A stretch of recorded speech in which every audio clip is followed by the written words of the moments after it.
সেই ত্রিমোহনী হাটের নাম নিশানাও নেই এখন। ছোট শীর্ণ কয়রা নদীটি দক্ষিণ থেকে এখানে এসে পশ্চিমে বাঁক নিয়ে চলে গেছে।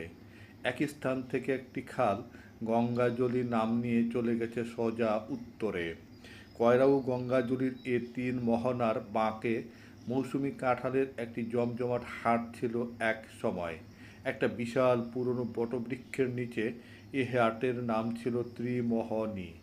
স্থানীয় উচ্চারণে ছিল তেরমণি। বর্ষা মৌসুমে দূরবর্তী স্থান থেকে জলপথে অনেক নৌকো আসতো এখানে। চারপাশের গ্রাম এলাকায় উৎপাদিত কাঁঠালে এ হাট পরিপূর্ণ হয়ে যেত তখন। নৌকোয় সেসব চালান যেত দূর দূরান্তের নানা গন্তব্যে।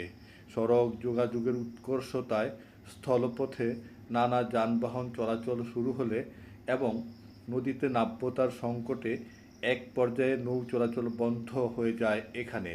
ফলে ক্রমে ক্রমে এ হাট অচল হয়ে পড়ে। হাট চলে যায় অদূরবর্তী কামরাবো বাজারে। মাত্র 12-14 বছর আগের ঘটনা এটি।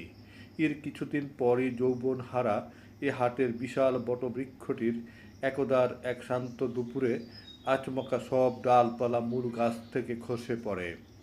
তারপর সে নিজেও সমূলে উৎপাটিত হয়ে সে তার বৃক্ষ জীবনের ইতি ঘটায়। যেন বা একরাশ বঞ্চনা উপেক্ষার কষ্ট নিয়ে আত্মাহুতি দিল সে। বর্তমানে এ স্থলে হাটের কোনো নাম নিশানা পর্যন্ত নেই। লোকজনকে জিজ্ঞেস করে করে এ স্থানটি শনাক্ত করা গেছে।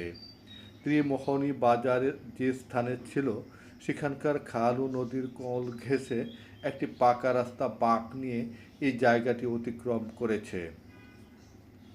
কয়েকটি খড়ের পালা এখন এই বাজারের একমাত্র শোভা।